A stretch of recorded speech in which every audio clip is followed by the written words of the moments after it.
Hello and welcome to the SUMURI podcast. I'm Dave Melvin, your host for this episode. I'm also the director of training for SUMURI. Today we're going to talk about a new class that we have in development, which is actually almost done. And with me today is Brandon Hunter, who is our developer and going to be our lead instructor for the course. Brandon is normally one of our senior instructors for the Mac courses, but he also teaches a number of other subjects in digital forensics. And he approached me to create and teach this class, which we're going to talk about here in just a minute. And Brandon, why don't you tell me a little bit about yourself? So my name is Brandon Hunter.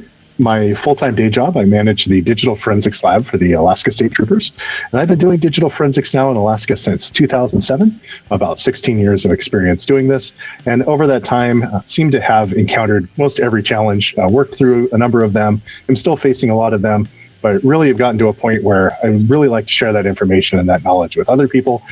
So people can get farther along than I've been able to get myself and not waste so much time trying to conquer some of the same challenges. Cool. So the class that Brandon approached me with was a class on teaching attorneys the concepts of digital forensics, not making them an examiner, not going into that depth, but give them that basis of knowledge that they can use in their cases when they go ahead and litigate them in court. So Brandon, what were your reasons, motivations, what drove you to create this class? Sure. And Dave, I think what it came from is, I'm very passionate about digital forensics. This is truly what I like to do. And I think I often assume that everyone understands it in the same way I do. And over the course of a number of years, I realized that there are just some really key, basic, fundamental concepts that isn't really common knowledge to everybody. And if we could just get clear on those, I think we would have more effective prosecutions. People would be able to defend their clients better. The entire process would go a lot more smoother. And we wouldn't end up doing something that I really, really hate, which is sitting on the witness stand, teaching everybody about a digital forensics subject, possibly for the first time they've ever heard it. Brandon, is there really a need for this type of class? I mean, I've been doing forensics since 1999. I've been working with prosecutors, presenting to them digital forensics findings for cases since then. So it's been around for a long time. Do our current prosecutors, or not just prosecutors, our defense attorneys, our other litigators, do they actually need a class like this? Well, Dave, I think they're human, just like the rest of us. So their knowledge level is going to vary quite a lot. And I'm sure that you have experiences over your career, as I have had with mine, where like even really easy things like the difference between a SIM card and a micro SD card often gets lost on people. You may have the really high-speed attorney on the defense or the prosecution side who 100% understands that every day of the week. And you may have someone else who doesn't really practice in this area of law very often, but that evidence has become really important to them, and they don't know the difference between the two things. And it just seems to cause confusion, and they really don't understand the value of the evidence that's sitting in front of them. So what do you think are some examples of concepts that are essential for an attorney to know when we talk about digital evidence and digital forensics? I think getting clear on some of the basics is a really important thing. So if we think about just the fundamentals of how devices store data, if we're not really clear on certain foundational concepts there, it's very, very difficult later to understand the role that different extraction types plays in an investigation, or whether or not deleted information will be available. And that's one of the things that we're hoping to deal with in this class, is making sure that we're all working from really the same footing. All right, so say I'm an attorney, all right? How can a digital forensic expert help me with my case? And how can I interact with them to improve my case using the evidence that they're bringing to me? Sure. I think it often starts with the forensic report that you've received from whatever expert, either on the prosecution side, the defense side. Your first interaction, or your first even notice that one exists, is often from that initial report. And depending on who wrote it, depending on the expert's knowledge, their writing style, it may make a tremendous amount of sense to you. It may make very little sense, but somewhere in there, it may be very useful for you to re-engage with the expert and have them determine, hey, what is the significance of this evidence? What does it mean for my case? What are the strong points? What are the weak points? What can we actually prove here? Have we met certain standards of culpability that we need to hit for this case, or can we? And that's really where reaching back and re-engaging with the expert and talking to them about it should fill in those gaps if they're not contained, right within the nice, neat boundaries of that report. So, and this isn't just in criminal proceedings, right? This covers anything. It's not only for prosecutors, right? Oh, absolutely not. I mean, this has a big role in civil litigation. Even in my current role at the Alaska State Troopers, we still get involved in some civil litigation support, especially in property crimes. Things like making sure that we understand the fundamentals of EXIF data could be absolutely critical for all attorneys, including civil attorneys. You may have photos that were modified in a civil litigation, and you're going to need to talk about that because it helps prove something that's very significant to your case.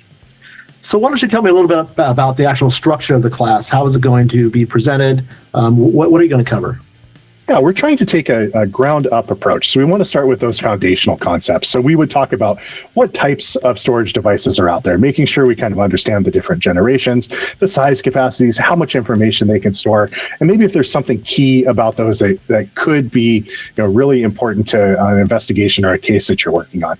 We want to talk a little bit about how data is stored and ultimately what that means to us, different sources of information that we should be considering, what artifacts are, what different artifacts tell us, what the limitations of some artifacts are.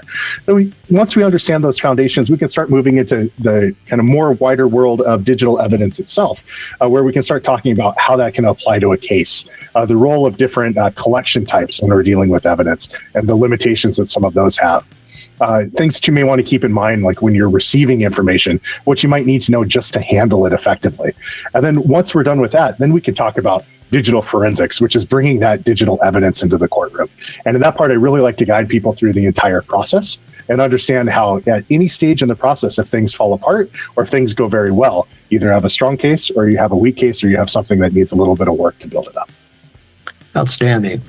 Okay, so the class itself is going to be available online and on demand. And so if you're interested in this, if it's something you think that either if you're an attorney that you would be interested in taking, or if you are working with an attorney, whether it be a prosecutor, a defense attorney, or a civil attorney, check out our website. It's going to be probably ready for live presentation in the early summer, and then we'll have on demand ready later in the year. We don't have an exact name for it yet. We will here shortly.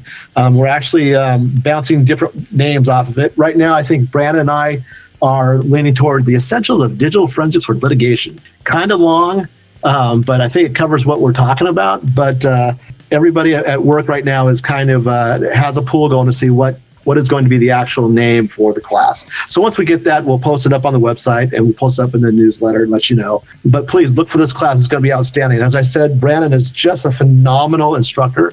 The way he presents concepts and other methodologies and technologies to the students is just makes it really easy to understand and to learn. So if you get a chance, sit in on one of our MAC classes or sit in on our attorney class here, and you'll see exactly what I mean.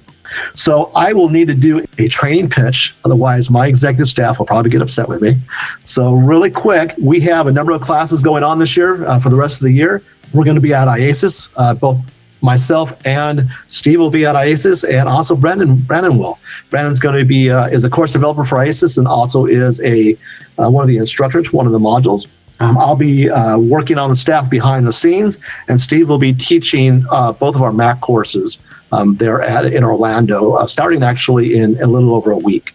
We also have a law enforcement only class in Frankfort, Kentucky with the Kentucky State Police. That's in the end of May 22nd. We have a European online course that Brandon will be teaching, so it'll be on Central European time. That's always a fun one for us to teach. Brandon actually teaches it while I stay in the background and every once in a while comment on something, but that's always fun. And then we're going to have a course in Memphis in July, on July 17th. And if you really want to travel, you can head out to Auckland, New Zealand and attend our MFC 101 course.